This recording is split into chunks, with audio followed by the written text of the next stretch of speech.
Good morning, everyone. Welcome to our Oxnard Police Department Red Ribbon Week live stream here on YouTube. Thank you to everyone who has tuned in and is here watching live with us. If you are here, go ahead and let us know in the YouTube chat, just like Miss Ulrich's fifth grade class at Emily Richin. They said, we're here. Hello. Let us know when you are here. And we'd love to say hi. Thanks once again for coming. We're going to have get to know a couple of police officers here at the Oxnard Police Department and talk about Red Ribbon Week and all of the messages that come along with it. But we're also going to be here to answer any questions that your classrooms do have. So if you've got a question for our police officers, you know, when COVID started last year and kind of shut everything down, all the in-person meetings in classrooms, we had to get creative with ways to meet with groups. And while it's not quite the same as being in your classroom and talking to you, we do want to be able to address any questions that you have. So that's why we're going to keep an eye on the chat here and use probably the second half of this half hour to address any of those. But thanks for checking in. Ms. Barajas, sixth grade class at Soria. Looks like we're at seventh grade in Santa Clara. Miss Camberos, hello from Curran. Miss Fitz, sixth grade at Kamala. Mr. Solis at Frank. Miss Guzman, sixth grade at Kamala as well. We're RJ Frank Academy, seventh grade with Mr. Navarro. Thank you all again for being here. And without any further ado, I'll pass it off to our senior officer, Detective Crystal Walker, if she's around. Hello, Welcome. can everybody hear me? Yes. Everybody hear me? Yes. Okay, awesome. Thank you very much. Good morning, everybody. Here we are again, another year for Red Ribbon Week. I am here today to talk to you about the theme, saying no to drugs, and drug-free looks like me. But first, I want to tell you a little bit about myself. I'm senior officer by rank, Detective Crystal Walker here at the Oxnard Police Department. I investigate the property crimes, so any reports that come in about theft, burglary, sometimes we get annoying phone calls, sometimes we get assaults and batteries. Those are the ones that I investigate. Mainly what my job is I go out and I collect video if I need to so we can identify a suspect. I also submit DNA and fingerprints so that we can have them analyzed so that hopefully it comes back with a suspect and I can go arrest that person. Sometimes I do search warrants, and not just the kind where you go and you go to the door and then you go in somebody's house and you search the house. Sometimes we also do them for people's phones. A bunch of different things. Sometimes I wear this uniform, as you can see. I'll scoot back a little bit. You can see this uniform. And then sometimes I go out and I wear jeans. And sometimes I wear a separate black uniform that has the big police on it, on my back. So it just kind of depends on what we're doing at that time. And by the way, if you have any questions at all, please go ahead and put that in the chat and I'll answer that, whether it's about a Red Ribbon Week, whether it's about my job, whether it's about what I'm wearing, which, by the way, in some cases it can be up to 30 pounds. So that's why you need to really stay in shape when you're in this job, because it doesn't get any lighter and leather doesn't usually stretch very well. So got to try to stay in shape.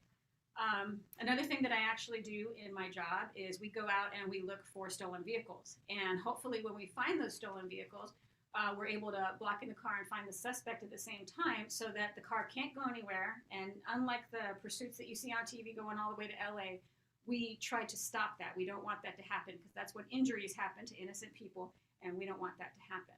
So going on to Red Ribbon Week, what is the main theme? Drugs are bad, drugs are bad, drugs are bad. And we know that, and we'll talk a little bit about that.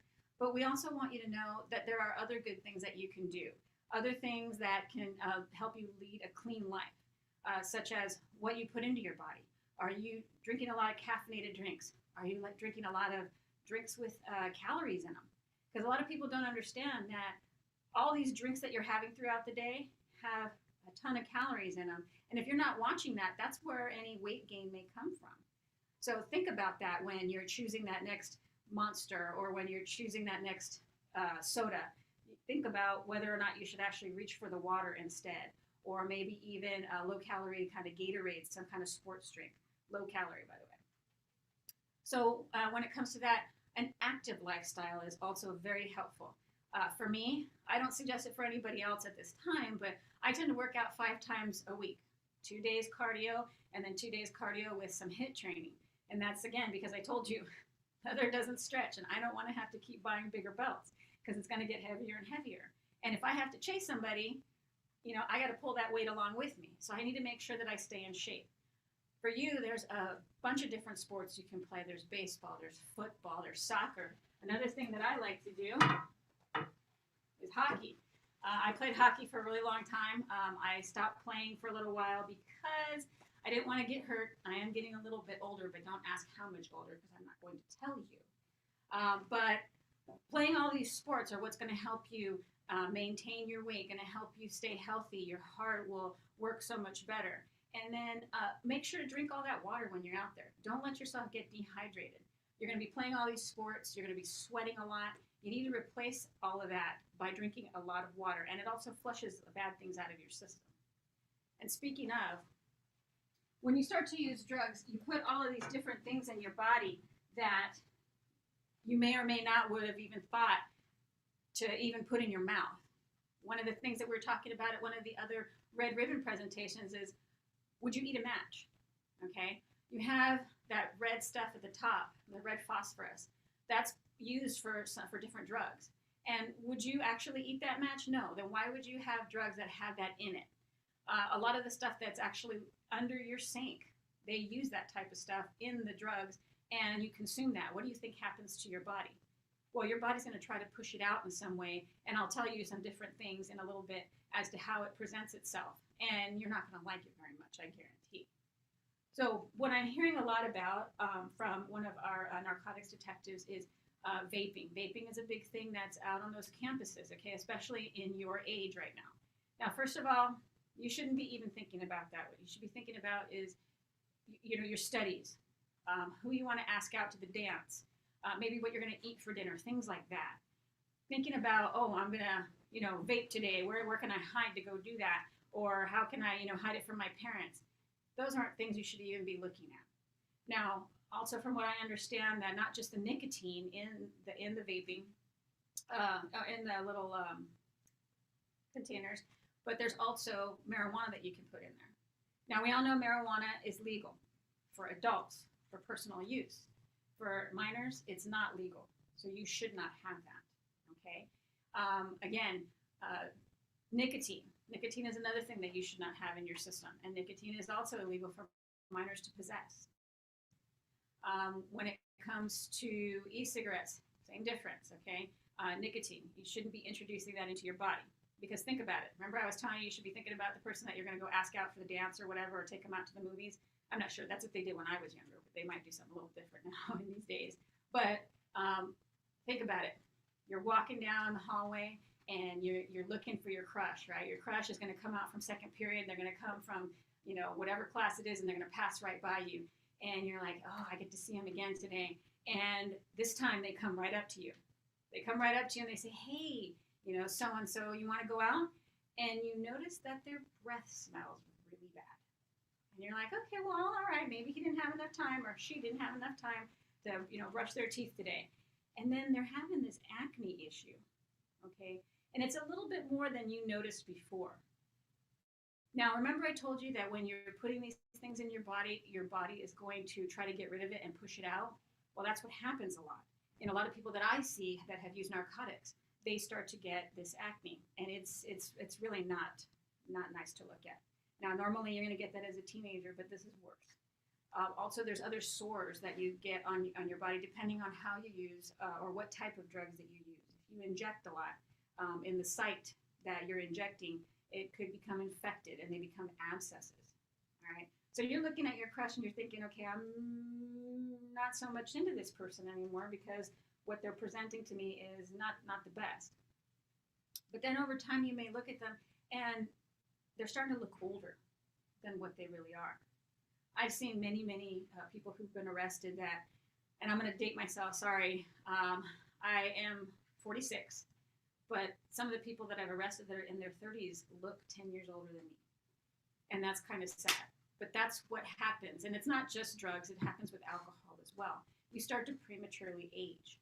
And is that something that you want to be worrying about 5th, 6th, 7th, 8th grade? Because right now your body is still becoming an adult, okay? You're still growing, you're still changing. And a lot of these things, You never know. The first time could be the last time you use them. Somebody tells you, hey, try this gummy out. Hey, try this out. Hey, try the other thing out. And you may have some pre-existing medical condition. And guess what? It could harm you to the point where you have to go to the doctor or you could even die. Do we want that? I'm a mama, okay? I have 2 little kids at home. Do I want to have to even think about that? No. And I know you guys are way far from, having kids, but think about it. Would you want to be a parent and have to get that phone call? No. So before you start taking things from your friends that they say, hey, just try this. This is really cool. Or, hey, you know what? This will make you feel like this. Think about it. Okay? Think about it really hard. And it's not just with drugs. It's with social media too. People may be trying to sell you stuff on social media, and maybe they say, hey, come pick this up and take it to somebody else, or maybe, hey, here you can try and have some. We're going to have a party with this, that, or the other. Be very careful with those types of things, because it might be the last time you ever try anything. And back to social media, remember, anything that you put on social media, whether you delete it or not, it is actually going to stay there forever. There's ways to go in there and get that information. And when you apply for college or you apply for a job, guess what? It's going to be right there. So anything silly that you say, oh, so-and-so is whatever, it's going to get pulled up. And those are reasons, and you can see it in the news and everything, reasons that people have been the best candidate for that job, but because of their moral character, because what they have done before, guess what? They don't get the job. And then on top of that, they get canceled. And you see that with a lot of celebrities nowadays. So going back to, you see your crush who's got the bad breath and the acne now. Is that really something that you want to deal with? Is that anything that you want to even start with? Imagine if it was you. Okay?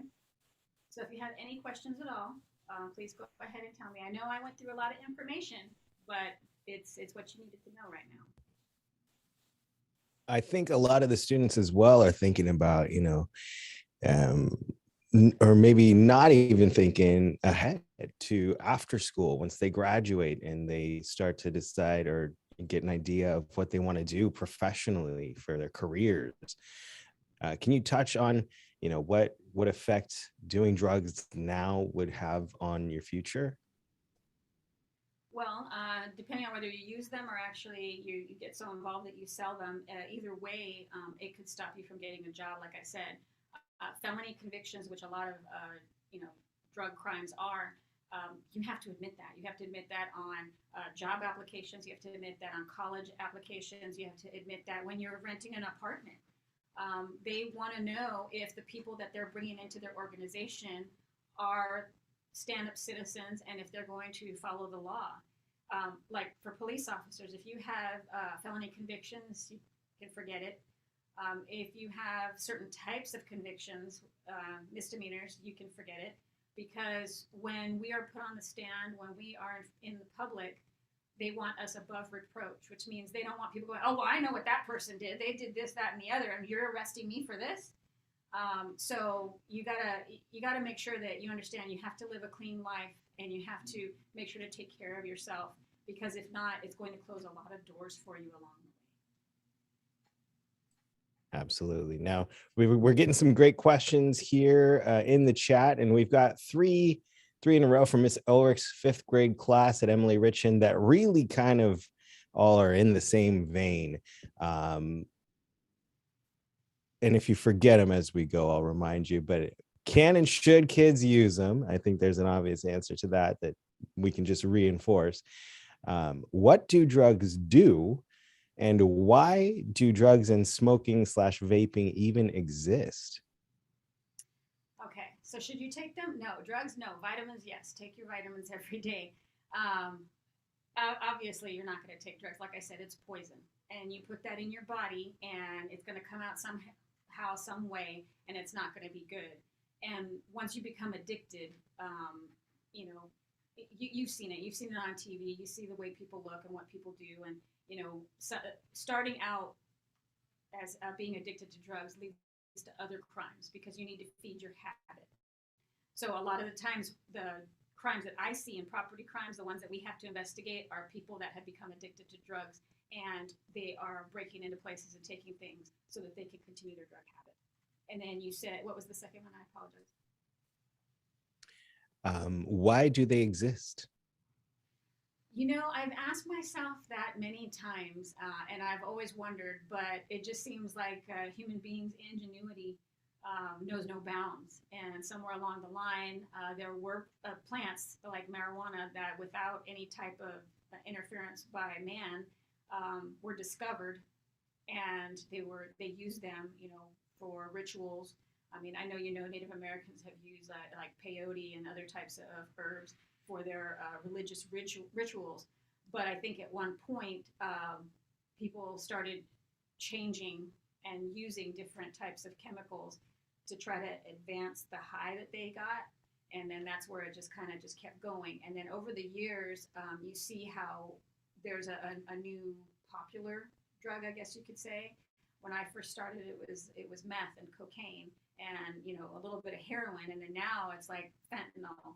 And then for younger kids, from what I understand, it's the vaping, the e-cigarettes, the marijuana, the Xanny bars, that type of thing. And so, did I know about that stuff when I first started, 20 years ago? No. But again, it's just new things that people think of. And the last question. I think you touched on all of them. Miss I'm sorry, Ms. Baraja's sixth grade class at Soria School asks, if a juvenile is caught doing drugs, what happens to that person? And she kind of answers her own question next with, how long do they go to jail?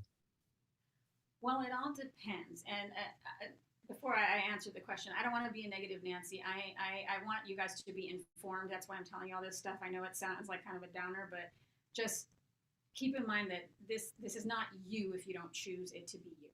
Okay, but I want you to be informed. So depending on the age, depending on the circumstances, yes, it's possible for a juvenile to go to jail. A lot of times, and especially here in California, it's more about rehabilitation. It's about getting resources to that child. And also, as my partner, Kevin Thompson from an earlier presentation said, they want to know what the root cause is. Because a lot of times, there's something that is causing that child or juvenile to turn to drugs. Now, sometimes there's accidents. Oh, here, try this out, and the kid doesn't know what's going on. But other times it's because they can't handle, whether it's, they have questions about their sexuality, or mom and dad are getting a divorce, or they can't handle the bullying at school. There's lots of different things. Or, maybe it's in the family. So it is possible for a juvenile to go to jail. Is it very probable? No. But it kind of depends, like I said, on each situation, the age, and the case by case. We've got a couple more that are very similar, kind of go hand in hand, but it looks like Miss Weddle from Curran, her classroom asks, why do people sell drugs?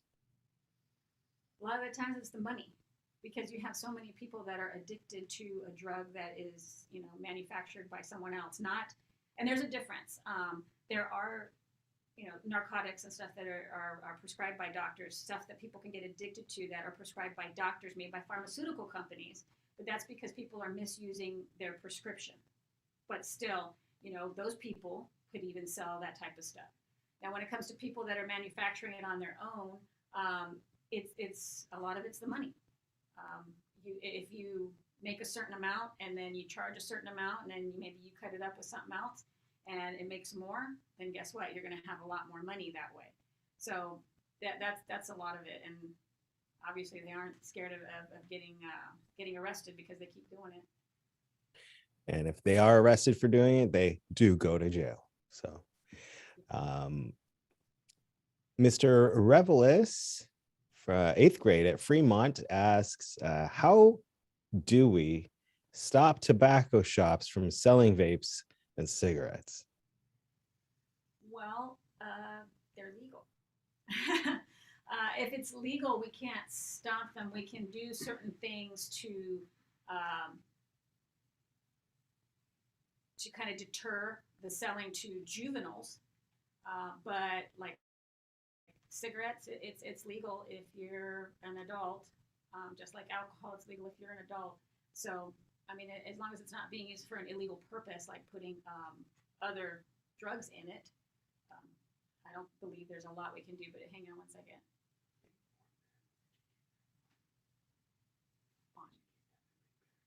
Oh, so I'm sorry. I have somebody in the room with me, and he's actually kind of my second in command here. And what he's saying is, we can talk to you about making better decisions, about choosing not to buy these things, choosing not to use them. Because again, you're going to be addicted later on in life if you continue to do that. And it's not just drugs; it can be the nicotine as well. And you've seen it how people, they have these campaigns, how people have gotten cancer, throat, tongue, and mouth cancer.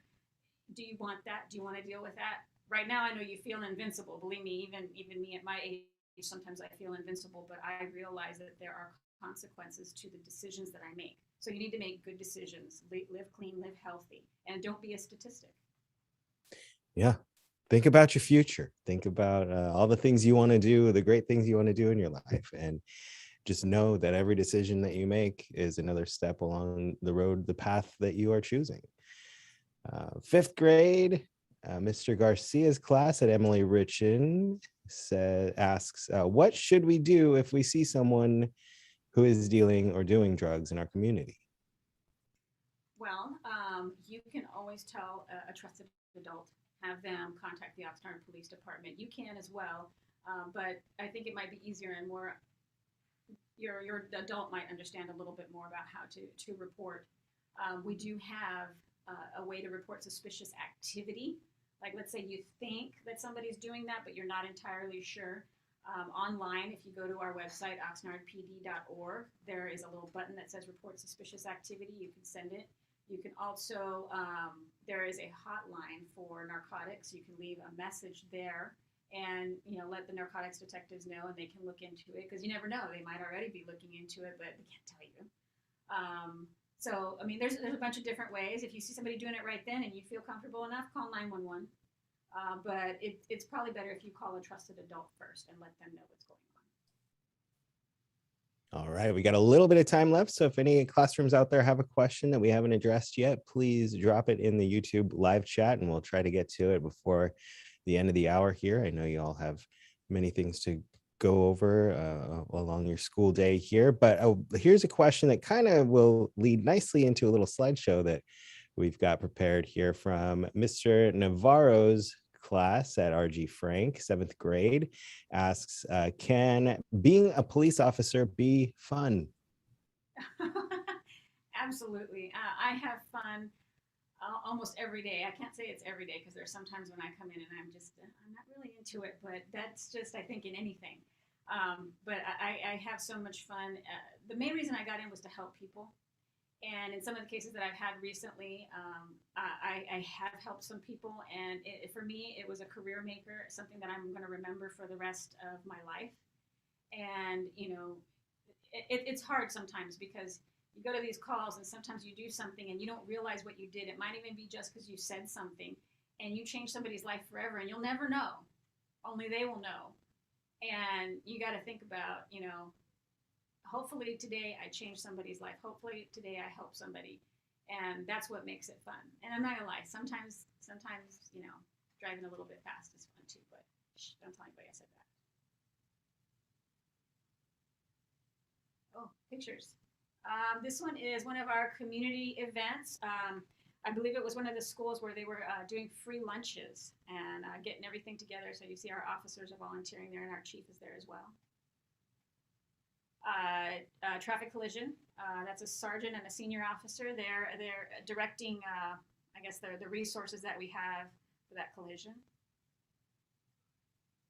Animal control. That gentleman was helping rescue some cats because they were stuck down in the drainage under the street.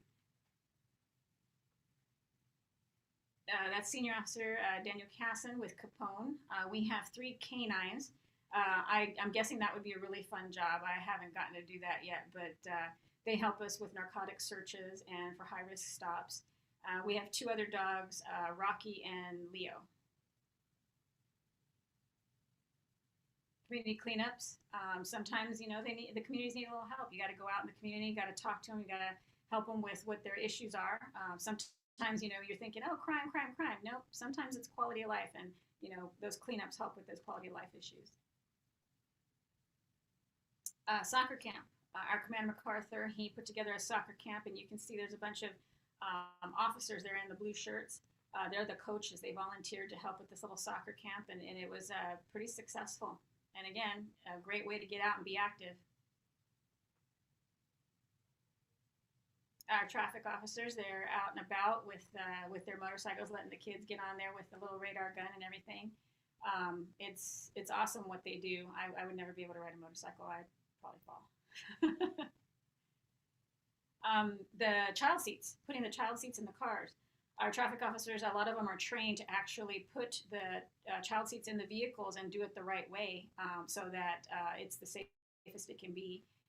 I don't think any of you guys are using child seats anymore, but I'm sure some of your younger brothers and sisters are. So if you want to make an appointment, contact our traffic unit.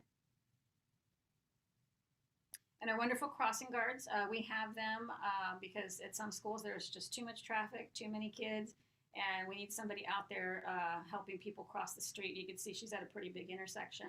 So yeah, and they work rain or shine. They're awesome people. Bike patrol, the bike team. I was actually on that for a little while, and that was some of the most fun I had. And it makes it so much easier to maneuver through crowds, through shopping centers, when you're kind of just going around the neighborhood and you just want to see what you can see. It's pretty awesome.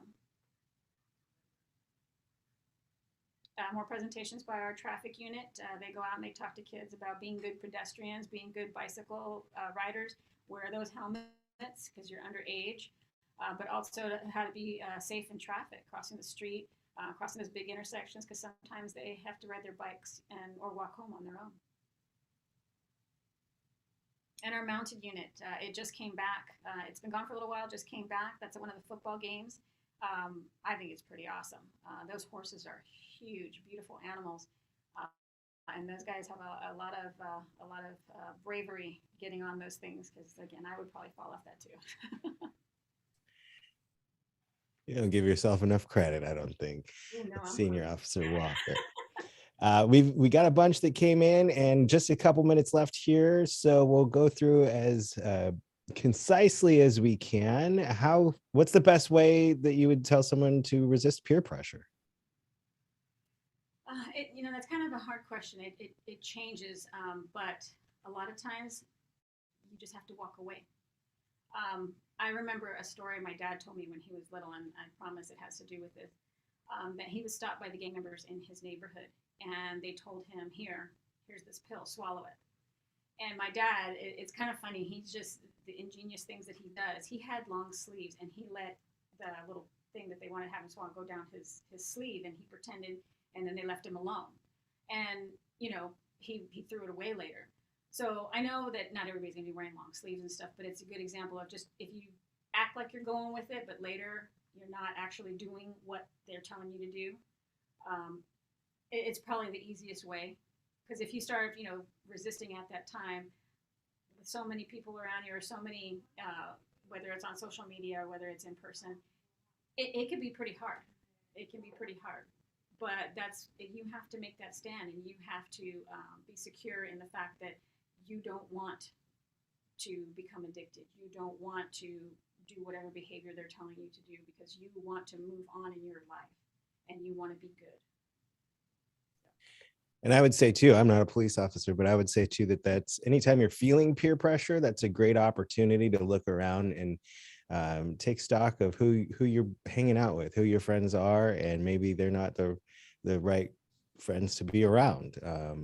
If they don't share your thoughts and your values, and probably don't have a as clear a vision of all the great things they want to do with their lives, perhaps find some friends that you fit in better with. Ms. Ulrich wants to know, she's got 3 questions here. Can doing drugs affect how you act? Can you get addicted to laughing gas? Why aren't all drugs illegal? Okay, so when you're under the influence of drugs, I can't tell you exactly how you would act. It's going to depend on your body and what your tolerance level is. Some people it makes them act crazy. Some people they're very mellow, and you would never know. And and some people they have extreme physical reactions to it. And they become medical emergencies. It runs the gamut. You never know what you're going to get. And that's the weird part about it. people voluntarily ingesting this poison into their bodies, and they're voluntarily allowing that drug to take over and for them to do all kinds of weird things. Addicted to laughing gas, I would guess so. If you used it enough, but I don't know how you would have access to that other than a dentist's office. But any drug, if you use it long enough, you will become addicted, because what it does is it messes with the chemicals in your body. And once you're not using it, you begin to withdraw, because your body needs it to get the chemicals back up to where it's supposed to be. And so over time, you need more and more and more and more. And so I'm guessing that laughing gas could be under that you could be addicted. And then the last question again. The last one was, why aren't all drugs illegal? Because there are some, like I said, that are used for medical purposes. There are a lot of like opiates that are used for pain relief. And so even though they are illegal in some cases, they can be legal. So that's kind of the short, quick answer, but there's a lot that goes into it. And like marijuana is a drug, but they just recently legalized it. And that's because the people of the state of California decided to do so. So, and that can happen at any time. So it's not just one sole decision. We've gone over just a couple of minutes here, and there are a few questions left, but I think all of them basically touch on the same thing that we've already talked about.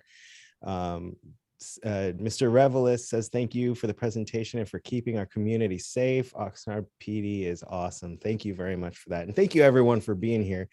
Thank you, Detective Walker. And if you have any last sentiments you'd like to leave our students with before I ask the final question.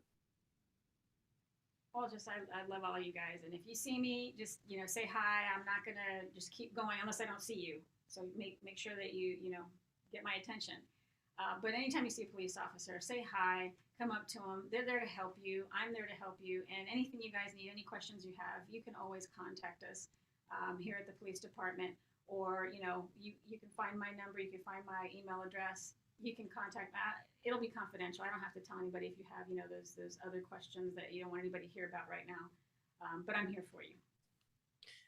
You can contact me as well, teachers, if you have any questions, or if you want to set up any classroom meetings.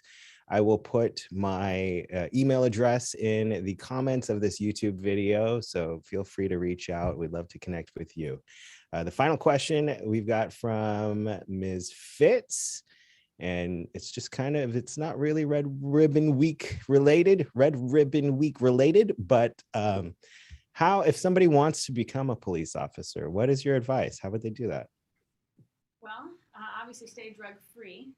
Make sure to keep up with the physical activity, because once you get in the academy, they are going to run you into the ground, and that's on purpose, because like I said, you can't, run with all this stuff on. There's no use. But social media, stay off it. If you have to think twice about what you're going to post, don't post it. Anything that you say on there, we can find it later, and that's what you don't want. Make sure to go to school. It's always better when you come at a job like this with a degree. You have so much more experience that you can fall back on. And just never give up. Never give up. There are times that I have come to work, and it's been the hardest thing to wake up in the morning and to get myself here because of whatever happened or how I was feeling. But I never gave up, and I'm here 20 years later, and that's what you need to do. You need to make sure you never give up. Well, perfect way to end it. Thank you all once again for tuning in and joining us right here live on YouTube. Have a great rest of your Red Ribbon week and your day, and we'll hopefully see you all very soon.